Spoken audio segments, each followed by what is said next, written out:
Nico was hired as a relationship guy. He's a guy who has relationships. But then that's another thought about Nico is that when he was hired, Mark Cuban was basically the GM. Yeah. And even when Donnie Nelson was the GM, right? Mark Cuban was the GM. And yes, Mark Cuban has run basketball operations for the 20 years or 20 whatever years that he had majority ownership. So Nico was brought in to be like Mark Cuban was the GM, but you had Donnie, you had Haralabob, you had, he took input from a lot of places.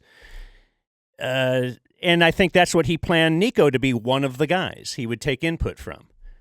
And then all of a sudden, Nico finds himself fully in charge of basketball operations. And that's how we get here, I think. Yeah. And so Nico's challenge for the first, what is this year? Is this year 4 of Nico, I believe? Yes.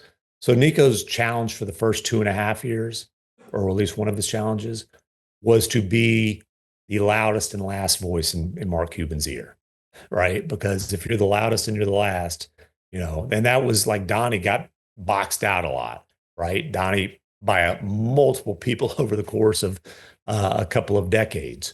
But so that was Nico's challenge, but he was never going to have final say. Technically, Dumont has final say, but Nico's done a hell of a job of managing up. And, the trades that he made last year, they worked, and that gave him a lot of credibility. And they were his trades, despite Cuban telling us at the time that he was keeping basketball control. I don't know if Cuban was completely full of shit or just trying to speak something into existence, but that was never going to be the case. It's not in the language of the contract. And, it just wasn't reality. Cuban was basically allowed to give input. And then I think Nico had a file cabinet that looked a lot like this, where, that he would put Cuban's input from that point on. And it was Nico's show. And again, Nico, he was brought in large part because he has so many strong relationships throughout the NBA with guys like Kyrie Irving, who he's known since he was a teenager, with guys like PJ Washington, who he's known since he was a teenager. And he saw more in PJ than PJ had shown throughout the course of his tenure with the Hornets. And that in both those cases, those relationships were beneficial to the Mavericks.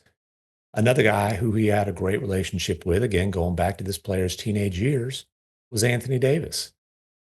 Kobe Bryant, I don't know if you guys are aware of this, but Nico and Kobe were pretty tight.